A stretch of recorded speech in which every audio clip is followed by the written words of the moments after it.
मेरी आशिकी तुमसे ही fame actress स्मृति खन्ना ने 15 अप्रैल को एक प्यारी सी बेटी को जन्म दिया।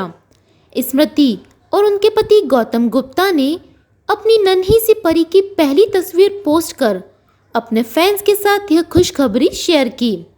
डिलीवरी के एक हफ्ते बाद ही स्मृति खन्ना अपने फिट बॉडी शेप में नजर आई।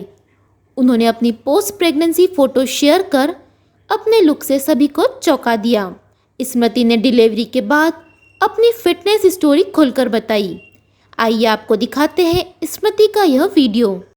Hi guys, hope you all are doing well, and the reason that I'm making this video for you guys is because I received a lot of queries and questions and it wasn't practically possible to answer all of them through DMs or messages or comments, so I thought I should do a video and answer the most common questions that I received.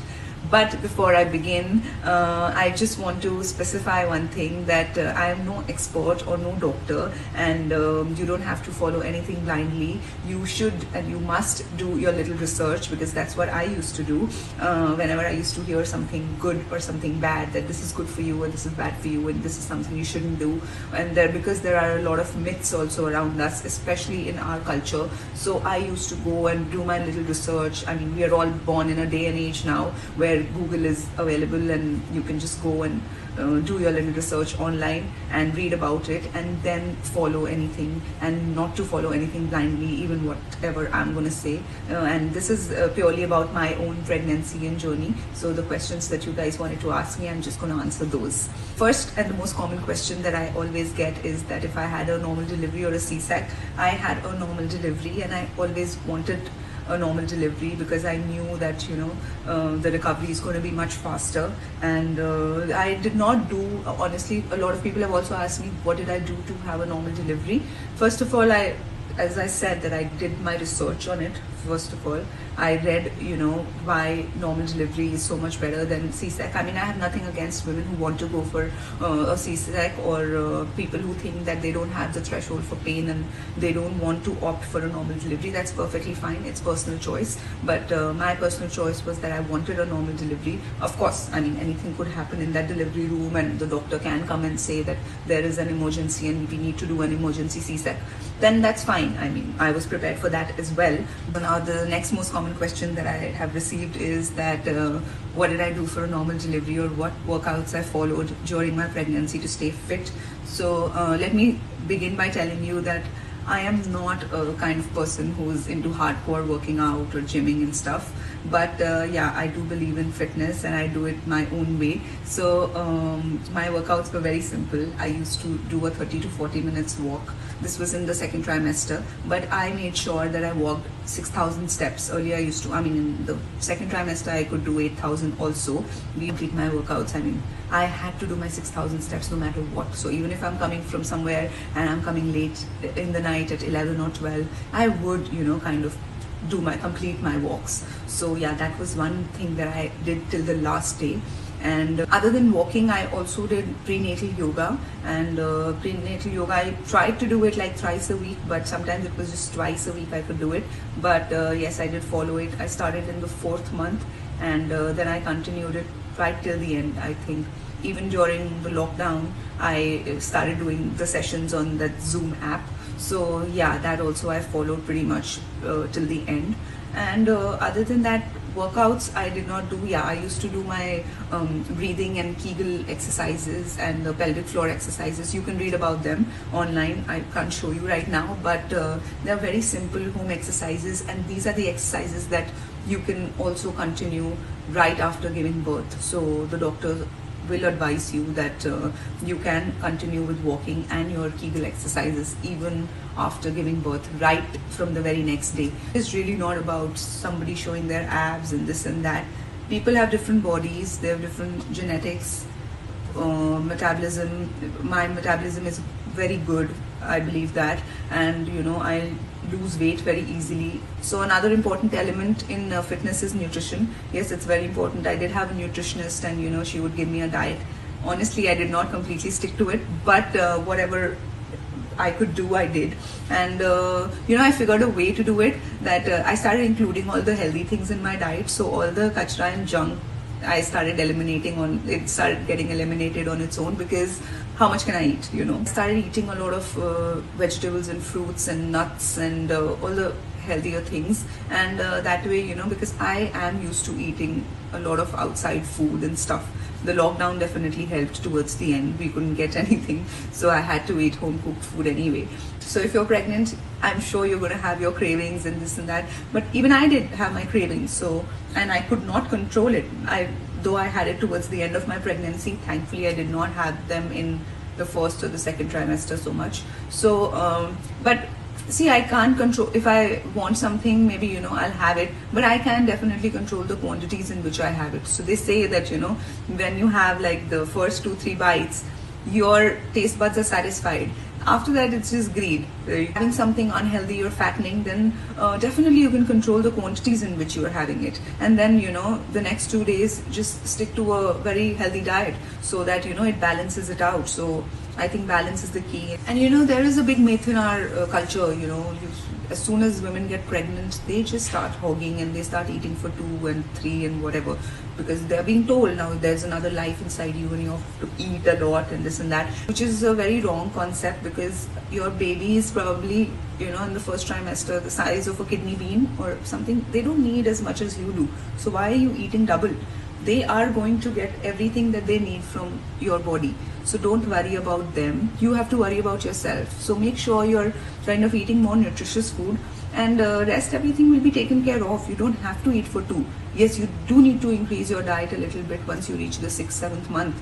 But before that, I don't think you need to eat a lot. The more gradually you increase your weight, the less problems you're going to face. So I am also going to come to another very common question that I got was about stretch marks. So of course I was also reading about it recently, and I did not read much about it though, because I did not face that problem. So they are mostly genetic. So yeah, that's what I also understood recently, that the stretch marks are genetic, and you can do very little to control them, but you can do things. One is that your weight gain has to be very gradual, and it has to be less. Of course, if you're going to stretch this much, then it's the skin is stretching, so you'll get more stretch marks. If it's stretching less, you'll get less stretch marks, or no stretch marks maybe. So yeah, so you have to keep a control over your bump. The baby is going to take a certain space, your placenta is going to take, the fluid is going to take a certain place, the rest is just your fat. So I think that needs to be really controlled if you want to control your stretch marks. And second, you can do certain exercises to control that. Cat and cow exercises you can see online, they are very good. And of course, you should use an oil very regularly, and towards the end of the pregnancy you can use it twice a day. In the 3rd trimester, it's recommended that you use it morning and evening, so that you're keeping that area moisturized, and at least you're not scratching it, or because it tends to get itchy towards the end when you've grown so big. A lot of people have asked me what brands I used. Honestly, I used a lot of them throughout my pregnancy. In my 2nd trimester, I was using this afterbath body oil from Forest Essential, and also I was using bio oil. And in my 3rd trimester, I came across this one brand called Moms & Co, and they have a specific oil for stretch marks. It's called the stretch mark oil, I think. So I was using that, which was also very nice. One is what baby products I'm using, and what Cradle brand am I using. The Cradle is from Chico, and mostly the products I'm using are also from Chico only. I think there are still a lot of stores, at least I know about Mumbai, so which are providing all the necessary things. So if it's like all the diapers and lotions and oils and this and that, all the necessary things that you would need, they are available. Next very common question that I am receiving is about breastfeeding, and people want to know if I'm a new mom also. I think it's a big concern for every new mom, breastfeeding. It's really hard, it's not spoken about much, but I think people should be openly talking about it and doing breastfeeding classes. Even I did breastfeeding classes, and even Gautam took those classes with me, because we really wanted to know, and we wanted to breastfeed our baby. So I am trying to do it exclusively right now, but it's really tough, and I am going through it's a big challenge, and I keep reading about it, and me and Gautam together, we are watching all the videos and trying to educate ourselves about it. And we are still in touch with our childcare specialist, so she's also helping us out a lot. So yeah, but breastfeeding is really important, and whatever you can do it. Again, I'm not going to judge any women who are not able to do it, because sometimes there are issues, and now I totally get it. You know, women face a lot of challenges with breastfeeding, and it can get really tough, but it's always advisable to kind of read about it and educate yourself about it, so that you can try your best at least. So we are also in that phase where we are still trying, and let's see how much we can succeed. Now the most controversial question: how much weight did I gain during my pregnancy? How did I lose that weight? And how much weight I lost after my delivery? So I gained about 14 kgs in total, and then I lost about 4.5 kgs in the delivery room, and after that I've lost about 3 kgs in the next 10-12 days. So my doctor told me I can gain only 12 to 14 kgs, and my nutritionist had told me I can gain only 10 to 12, but because I did not stick to her diet very strictly, so I ended up gaining about 14. So yeah, and I have not lost that much weight. I mean, I lost the fluids, and because I'm breastfeeding and stuff, so I lost 3 kgs. But because, you know, I was slim and I looked a certain way, so I'm just getting back to my body. I still have that lower abdomen. The uterus takes about 6 to 8 weeks to contract fully, so that will take time to go. But rest, I think I did not gain a lot on my face or my arms or my legs. I did not make any abs after my delivery. It's not practically possible to have a body like that in 7 to 10 days. And that's just me getting back into my normal shape and size. That is how I used to look before my pregnancy. Even I was amazed that I'm going to lose weight so fast. So when I started losing that weight, I started looking that way, and you know, I just took a picture of that and put it up. But people are thinking that it's some kind of transformation or some kind of workout that I'm following, and because of which the body is looking like that. It is not actually that. You know, that's a body that I've worked on for years. So, I could start seeing my abs. It reappeared in 2-3 days only. So it's not something that I developed after my delivery. It was something which was there and just reappeared. For 6 weeks after your delivery, workouts are not allowed, and you should not do them. I don't know about cesarean. If you can, when can you start? Maybe it's 8 weeks or something. But you should do your research and read about them. But let me tell you, the Kegel exercises and the walks, no doctor is ever going to tell you that don't do that. You should maintain that. And because I had a normal delivery, I could start doing it almost immediately. Now a lot of people have also asked me about my diet and what all I used to eat in my pregnancy. I used to have a lot of probiotic, so in my afternoon and my night meals I used to include curd, and also I used to have buttermilk, which is chas. Yeah, so, and I used to put curry patta leaves in that. So that is one thing that I included in my diet. I also included, in morning I used to have saunf and jeera water. So I made like a powder of saunf and jeera, and I used to have it with warm water. That had solved my acidity issues. And before going to bed, I used to have kala jeera ka pani, which is, I used to brew that in warm water again, and used to have that. Towards the end of my pregnancy, I started having kesar milk.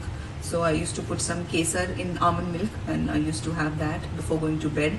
That helped me in sound sleep also. Other than that, whatever, of course, the cravings that I used to get, I used to really control and have it. So if I feel like having chocolate, then I would just have like a small piece of chocolate, or maybe 2. And so any cravings that I got, I really, those are obviously, cravings are usually junk. I mean, nobody ever craves for salad, or nobody ever craves for fruits. Also, there was another question that I forgot to answer. If I'm having normal water right now, no, I'm trying to have as much as the ajwain water, ajwain, sorry. So basically I'm brewing that in water and I'm having that. It's ajwain and saunf and moti elaichi. So these 3 things I'm putting in the water and brewing the water, and then, you know, chan ke, I keep it in the bottle, and I try to drink as much as I can. Also, people have asked me if I took an epidural. Yes, I took an epidural, and as I mentioned before, everyone's threshold for pain is different. It's a very personal choice what you want to go for, and the pain was really bad and intense, and you know, I also wasn't, you know, very much prepared. Of course, I read about it and I was completely prepared. If I had to take it, then I would. But when the contractions were happening and they were so bad that I said I need an epidural, so I did. And after that, a lot of things were made very smooth. Even the delivery was pretty smooth. Of course, you will feel the pressure and a little pain and stuff. You all must do your research and read about it and discuss it with your doctor also, and then take a decision. Guys, I think I need to go now because I can see my baby moving a little. I think she's going to be up soon. I have to go feed her. So I hope I was able to answer all your questions. If not, you can write to me and I can definitely do another video for you guys. And thank you guys for so much love. And you guys make my day when I read your sweet messages. So thank you for that. And I'll see you guys soon. Bye.